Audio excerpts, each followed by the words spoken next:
안녕하세요. 대단히 반갑습니다. 그림난 자연TV 이종수입니다. 이번 시간은 1172번째 시간으로 조선관 세계인문여행 64년 전 세계는 공포와 두려움에 떨었다라는 글을 읽어드리겠습니다. 조선관 세계인문여행. 내가 즐겨 듣는 올드 팝송 중에 하나가 Fly Me to the Moon이다. Fly Me to the Moon and let me play among stars. 저 달로 날아가 반짝이는 별들 사이에서 뛰어놀래요. Let me see what spring is like on Jupiter and Mars. 목성과 화성 위에서 지구의 봄이 어떻게 생겼는지 구경할래요. 노랫말처럼 화성에서 지구의 봄을 구경할 날이 전혀 무망한 일이 아닌 게 됐다. 사람마다 다르겠지만 내 경우 2021년 상반기 최대의 뉴스는 화성이었다.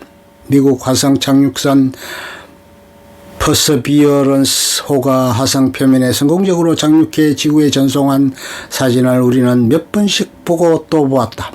실크로드의 관문인 돈황의 들판 같은 화성 표면 지구와 가장 비슷하다는 화성에 과연 생명체가 살고 있을까? 우리는 퍼서비어런스 탐사차보다 며칠 앞서 화성 관련 뉴스를 접했다. UAE 화성 탐사선 아말 화성 궤도 진입 성공. 아랍에미레이트는 미국, 러시아, 유럽, 인도에 이어 5번째 화성 궤도 진입국이 되었다. 우주과학 변방이던 중동의 소국 UAE가 선진국들의 동무대였던 우주개발 경쟁에 뛰어들었다. 축구대표팀과 월드컵 진출권을 놓고 대결을 벌이던 UAE가 이런 국가 비전을 갖고 움직이는 줄 전혀 알지 못했다. 나는 운무란의 개구리였다. 지난 15일 나사 유인물 사파에 게시된 18일 화성 착륙 예정인 퍼시비어런스 탐사선의 모습.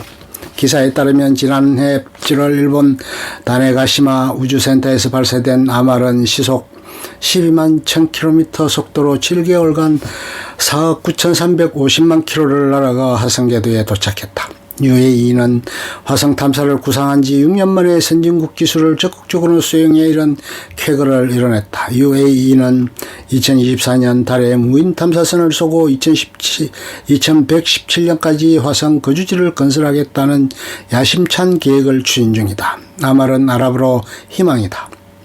UAE 국민은 지금 미래에 대한 꿈으로 걸음이 경쾌할 것이다. UAE가 쏘아올린 아말을 보면서 재차 러시아를 떠올리지 않을 수 없었다. 우리나라 방역당국이 러시아 코로나 백신 도입을 검토 중이라는 뉴스가 나온 직후 이 보도를 접했기 때문이다. 러시아의 코로나 백신 이름은 스푸트니크 V. 푸틴 대통령은 러시아가 세계 최초로 코로나 백신을 개발했다고 주장하면서 그 이름을 스푸트니크 5호라고 명명했다. 국제사회에서 인정을 받지 못하는 러시아제 백신을 한국이 도입을 검토하겠다고 나선 것이다. 중국과 공황에 빠진 미국인들. 그날은 1957년 10월 4일이었다. 이날 지구촌 사람들은 집에서 라디오를 듣거나 텔레비전을 시청하다가 돌연 삐삐삐 하는 전자음을 들었다. 정체불명의 기분 나쁜 잡음이 몇 분 동안 계속 흘러나오자 당황했고 화가 치밀었다. 이곳게 방송국이나 전자제품 수리점의 전화를 걸어 항의했다. 원인 모를 전자음의 미스터리는 몇 시간이 지나지 않아 풀렸다. 소련이 지구 궤도를 선회하는 최초의 인공위성 발사에 성공했다고 공식 발표한 것이다. 이상한 잡음은 인공위성이 우주공간을 날면서 관측한 내용을 부호화해서 소련에 보내는 메시지였다. 그 인공위성이 스푸트니크, 러시아로 여행의 동반자였다. 냉전의 한복판에서 소련이 세계 최초로 인공위성 발사에 성공했다는 소식은 미국과 자유진영을 충격의 소용돌이에 빠뜨렸다. 미국의 로켓 연구가들이 번번이 실패했던 인공위성을 공산국가 소련이 발사에 성공하다니 모스크바 우주박물관에 전시 중인 반려견 라이카와 함께 소멸된 스푸트니크 2호 모형. 1945년 이후 미국은 2차 세계대전 성전국이자 세계 최강국으로서 풍요와 번영을 구가하고 있었다. 미국인은 교육, 산업, 과학기술 등 거의 모든 분야에서 세계 최고라는 자긍심을 갖고 있었다. 그런데 공산주의 종주국 소련이 인공위성 발사에 성공했다. 직경 57cm, 무게 82.8kg에 달하는 소련제 금속구 대기에 관한 데이터를 기록하고 전송할 수 있는 장치를 실은 스푸트니크 880km 높이의 궤도에서 96.2분마다 지구를 돌며 모든 대륙, 모든 국가의 상공을 비행하는 인공위성. 한 달 뒤 소련은 스푸트니크 2호를 발사했다. 이 인공위성에 라이카라는 이름의 개를 실었다. 소련은 인류 역사상 최초로 생명체를 지구 궤도에 보내는 데 성공했다. 사람이 우주 공간에 가는 것은 시간 문제라는 시간을 미국인은 공포와 두려움에 들었다. 미국인은 소련에 처음으로 열등감을 느꼈다. 스푸트니크 충격 4개월 만인 1958년 1월 미국은 익스플로러 1호를 발사하는 데 성공한다. 익스플로러 1호는 지구를 한 바퀴 도는데 115분이 걸리는 궤도에 진입했다. 미국과 소련을 중심으로 한 우주 경쟁이 본격화되었다. 아이젠하워 대통령은 여러 곳에 흩어져 있던 로켓 연구기관을 하나로 통합해 나사 미 항공우주국을 출범시켰다. 1965년 프랑스가 소련과 미국의 뒤를 이어 인공위성을 발사했다. 스푸트니크가 미국 내에서 일대 각성을 일으켰다. 가난하고 낙후된 소련 체제가 인공위성을 쏘아올릴 만큼 과학기술 인재들을 양성했다는 사실을 간과해서는 안 된다. 과학기술의 수준을 끌어올리기 위한 특단의 조치가 필요하다. 정치권의 합의로 교육기관에 대한 전폭적인 재정 지원이 이루어졌다. 이때부터 교육부는 방위비 다음으로 예산 지원을 많이 받게 된다. 20코페이커짜리 소련 우표 1957년 11월 3일 스푸트니크 2호 발사 성공 기념 우표다. 8세 소년 스푸트니크 충격. 유라시아 공산주의 세력과 좁은 바다를 사이에 두고 있는 일본 열도 역시 깊은 충격에 빠졌다. 도저히 믿을 수가 없었다. 불과 52년 전 러일 전쟁에서 일본에 무릎을 꿇은 소련이 인공위성을 발사하다니.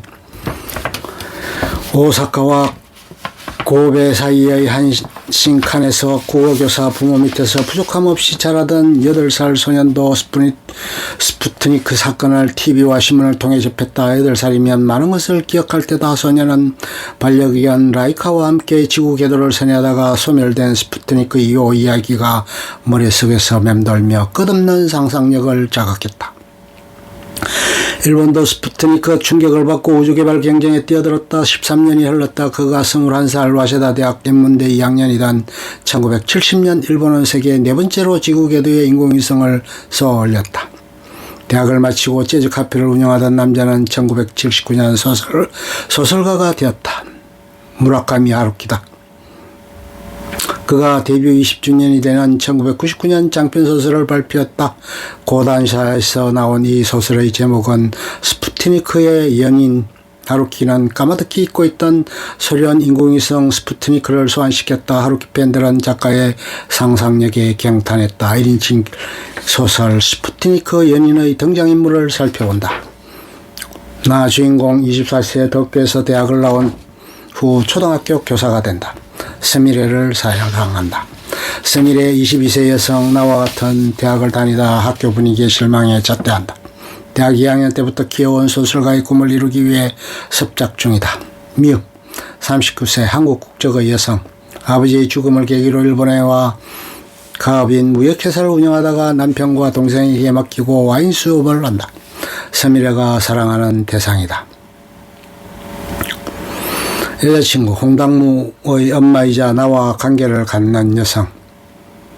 홍당무 나가 맡은 학급의 학생이자 여자친구의 아들. 작가는 어떻게 스푸트니크를 끄집어냈을까? 스미레가 미화가 처음 만나는 설정인 스미레의 사촌 언니의 결혼식장으로 가보자. 결혼식장에서 두 사람은 우연히 옆자리에 앉게 되고 인사를 나누게 된다. 소설을 습작하던 스미레는 한창 비트 세대 상징 작가인 잭 케로악 1922에서 1969의 소설에 빠져 있었다. 스미레는 작가 잭 케로악을 화제로 삼는다. 잭 케로악을 이름만 들어 알고 있던 뮤는 잠시 혼동하여 이렇게 반문한다. 케로악 그 사람이 스푸트니크라는 사람 불리는 사람이 아닌가요? 중략, 묘가 네킨으로 이가를 가볍게 닦았다. 비트니크, 스푸트니크, 나는 그런 용어를 항상 잊어버려요. 갯무의 중앙이다. 라팔로 조약이다. 어쨌든 오래전에 일어난 일이잖아요. 이를 계기로 스미레는 묘를 스푸트니크의 연인이라고 부른다. 소설에서도 1957년 그 사건이 상세히 기술된다. 1957년 11월 3일 스푸트니크 2호가 발사되어 이듬해 1월 14일 소멸했으며 무게는 508.3km로 개 한 마리와 자외선 측정 장치를 적재하고 있다. 장편 소설 스푸트니크 연인의 표지 작가는 뮤의 입을 빌려 이런 말을 한다. 나는 그때 이해할 수 있었어요. 우리는 멋진 여행을 하고 있지만 결국 각자의 궤도를 그리는 고독한 금속 덩어리에 지나지 않았다는 사실을요. 두 개의 위성이 그리는 궤도가 우연히 겹칠 때 우리는 이렇게 얼굴을 마주볼 수도 있고 어쩌면 마음을 풀어 합칠 수도 있겠죠. 하지만 그건 잠깐의 일이고 다음 순간에는 다시 절대적인 고독 속에 있게 되는 거예요. 언젠가 완전히 타버린 제로가 될 때까지 말이에요. 스푸트니크 충격이 일본인에게 어떻게 각인되었는지 미루어 짐작할 수 있게 하는 대목이다. 하루키는 작가가 되고 나서 소련 시절 받은 충격이 문득문득 생각났고 언젠가 소설로 쓰겠다고 별렀던 것 같다. 화성 표면 사진과 러시아제 백신이 우주개발 시대를 연 1950년대 세계를 소환시켰다. 끝. 좋으면 좋아요, 구독, 알림 설정 눌러주세요. 감사합니다.